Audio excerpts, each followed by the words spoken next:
வணக்கம், நான் சினிமா ரசிகன். இன்னைக்கு தேதியில் ரிலீஸ் ஆகிருக்கக்கூடிய மகாராஜா படம் எப்படி இருக்குன்னு பார்க்கலாம் வாங்க. இதோடைய ஹீரோ விஜய் சேதுபதி. இது அவருக்கு 50வது படம். இதோடைய டைரக்டர் வந்து மிதிலன் சாமிநாதன். அவருக்கு இது 2வது படம். அவருடைய முதல் படம் குரங்கு பொம்மை ரொம்பவே சிறப்பாக பண்ணியிருந்தார். இந்த படத்துடைய ஹீரோ விஜய் சேதுபதி ஒரு சலூன் கடையில் வேலை செய்கிறாரு. படத்துடைய ஆரம்ப காட்சியில் ஒரு விபத்து காட்சி காட்டுறாங்க. அது முடித்த பின்னாடி விஜய் சேதுபதி ஒரு போலீஸ் ஸ்டேஷனுக்கு வர்றாரு. வந்து என்னுடைய வீட்டில் இருந்த லட்சுமியை காணலைன்னு சொல்லி ஒரு கம்ப்ளைண்ட் பதிவு செய்ய சொல்கிறாரு அருள்தாஸ் கிட்ட. Aruldas sub inspector. அவர் லட்சுமினா யார், மனைவியா குழந்தையா அப்படி ஒன்று ஒன்றா விசாரிக்கிறாரு. அது எதுவுமே இல்லை, அது ஒரு பொருள் அப்படிங்கிற மாதிரி சொல்கிறாங்க. அது என்ன அப்படிங்கிறது தான் இந்த படத்துடைய ஒரு சஸ்பென்ஸான விஷயமும். அந்த போலீஸு அந்த லட்சுமியை கண்டுபிடிச்சி கொடுத்தாங்களா இல்லையா, இதுதான் ஸ்டோரி லைன். இதை சொன்ன விதத்தில் அந்த மிதிலன் சாமிநாதன் கலக்கி விட்டாப்புல. படம் ஆரம்பித்த முதல் காட்சியிலேருந்து படம் முடிகிற வரையில் ஒரு இடத்துல கூட அவங்கள நகர விடாமல் அந்த கதையை ரொம்ப அழகாக நமக்கு சொல்லியிருப்பார். ஒரு சஸ்பென்ஸை மெயின்டைன் பண்ணியிருப்பார். அதுதான் ரொம்பவே சிறப்பான விஷயமா இருந்தது.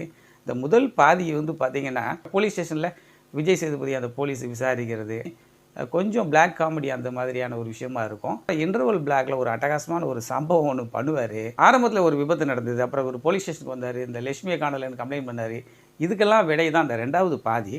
அந்த கிளைமேக்ஸ் அப்போ தான் நமக்கு சில விஷயங்கள் ரிவீல் ஆகும். அசந்து போவீங்க. ஒவ்வொரு காட்சியும் ஒன்றுக்கு ஒன்று தொடர்பில்லாதது போல் நமக்கு தெரியும். கிளைமேக்ஸில் அதை எல்லாத்தையும் அழகாக ஒரு புள்ளியில் சேர்த்து ரொம்ப சூப்பராகவே நமக்கு கொடுத்துருப்பாரு டைரக்டர் விஜய் சேதுபதி. ஒரு அல்டிமேட் ஆக்டர். அவருடைய துருன்னு சொல்லி ஒரு ஷார்ட் ஃபிலிம் வந்தது, ஒரு 15 வருஷம் 20 வருஷம் இருக்கும். அது பார்த்தப்போ அவர் பேர் கூட நமக்கு தெரியாது. ரொம்ப சிறப்பாக பண்ணியிருந்தார். நல்லா இப்போ நினச்சது உண்டு, இந்த ஆள் நல்லா வருவார் ஃப்யூச்சரில் அப்படின்னு. மகள்கிட்ட அன்பு காட்டுற காட்சி, அதே போல் சில இடங்களில் அமைதியாக இருந்துக்கிட்டு சில வேலைகளை பண்ணுறது அப்படின்னு அவர் நிறைய இடங்களில் நல்லா ஸ்கோர் பண்ணியிருப்பார். கிளைமேக்ஸ் எல்லாம் வேறு லெவலில் இருக்கும் அவருடைய பெர்ஃபார்மன்ஸு. அதே போல் அந்த போலீஸ் ஆஃபீஸராக வரக்கூடிய நட்டி, அவருடைய ரோல் நல்லா இருக்கும். ஒரு மம்தா மோகன்தாஸ், அவங்க வந்து ஒரு பிடி டீச்சராக வராங்க. பொண்ணாக நடிச்சிருக்காங்களா, அந்த பொண்ணுடைய நடிப்பு ரொம்பவே சூப்பராக இருக்கும். அப்பா பொண்ணுக்கான அந்த எமோஷ்னல் காட்சிகள், பிள்ளைக்காக அப்பா ஒவ்வொரு விஷயங்கள் பார்த்து பார்த்து செய்கிறது, அதெல்லாமே ரொம்ப நல்லா இருக்கும். அனுராக் காஷ்யப், அவருடைய பெர்ஃபார்மன்ஸு அல்டிமேட்டு. அதுலேயும் இந்த கிளைமேக்ஸ் எல்லாம் அந்த மனுஷனுடைய நடிப்பு வேறு லெவலில் இருக்கும். அதே போல் பாய்ஸ் மணிகண்டன், ரொம்ப நாள் கழித்து அவருக்கு ஒரு ரீஎன்ட்ரி. அவருடைய ரோலுமே ரொம்ப சிறப்பாகவே இருந்தது. சிங்கம் புலி வெளுத்து வாங்கிட்டார். இந்த மனுஷன் இப்படிலாம் நடிப்பாரான்னு நமக்கு ஆச்சரியமாக இருந்தது. சூப்பரான ஒரு பெர்ஃபார்மன்ஸு 2வது பாதியில். முனிஷ்காந்த் ஒரு நல்ல ஒரு பெர்ஃபார்மன்ஸு. ஒவ்வொரு கேரக்டரையுமே ரொம்ப அழகாக டிசைன் பண்ணியிருந்தாங்க. அனுராக் காஷ்யப்புக்கு மனைவியாக அபிராமி வருவாங்க. ஸோ அவங்களுடைய ரோலுமே நல்லா இருந்தது. இந்த படத்துடைய முதல் ஹீரோ கதை தான். 2வது ஹீரோ விஜய் சேதுபதி. இந்த படத்துடைய பின்னணி இசையெல்லாம் ரொம்பவே சிறப்பாக இருந்தது. அஜினிஷ் லோகநாத் அவருடைய மியூசிக்கு, ஒளிப்பதிவு ரொம்ப நல்லா இருந்தது. ஸ்டண்ட் காட்சியெல்லாம் அடலர். கடைசியாக சொல்ல வந்து அந்த சஸ்பென்ஸ் எல்லாம் ஆரம்பத்துலேயே நம்ம சொல்லியிருந்தோன்னா ஒரு 10 நிமிஷத்துலேயே அந்த படம் முடிஞ்சிருக்கும். ஆனால் அதை ரொம்ப அழகாக கொண்டு போயிருப்பாங்க கிளைமேக்ஸ் வரையிலும். காரணம் அந்த எடிட்டிங் அவ்வளோ பெர்ஃபெக்டாக இருந்தது இந்த படத்தில்.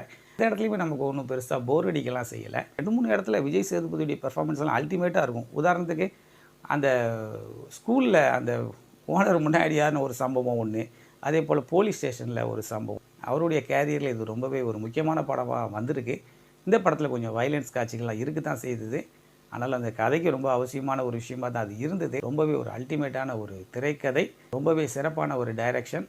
மொத்தத்தில் இந்த படம் நீங்கள் தவறாமல் பார்க்க வேண்டிய ஒரு நல்ல படம் தான் நான் சொல்லுவேன். கொஞ்சம் வைலன்ஸ் காட்சிகள் இருக்க தான் செய்தது. ரொம்ப சின்ன குழந்தைங்களை கூட்டிகிட்டு போக வேண்டாம். ஓரளவு ஒரு பெரிய பசங்களெல்லாம் கண்டிப்பாக கூட்டிகிட்டு போங்க. கண்டிப்பாக அந்த படத்தை தேட்டரில் போய் பார்த்து என்ஜாய் பண்ணுங்கள். தமிழ் சினிமாவில் நல்ல நல்ல படங்கள் வந்துக்கிட்டு தான் இருக்குது. அதை நம்ம ஆதரிக்காமல் விட்டோன்னா அப்புறம் மலையாள படம், கொரியா படம் அப்படி இப்படின்னு நீங்கள் வேறு இடத்த தான் தேடி போகணும். தமிழ் படங்களையும் கொஞ்சம் என்கரேஜ் பண்ணுவோம். நன்றி, மீண்டும் சந்திப்போம். நம்மளுடைய இந்த வீடியோ பிடிச்சிருந்தால் இந்த சேனல் லைக் பண்ணுங்கள், கமெண்ட் பண்ணுங்கள், ஷேர் பண்ணுங்கள். கண்டிப்பாக சப்ஸ்கிரைப் பண்ணுங்கள். நன்றி.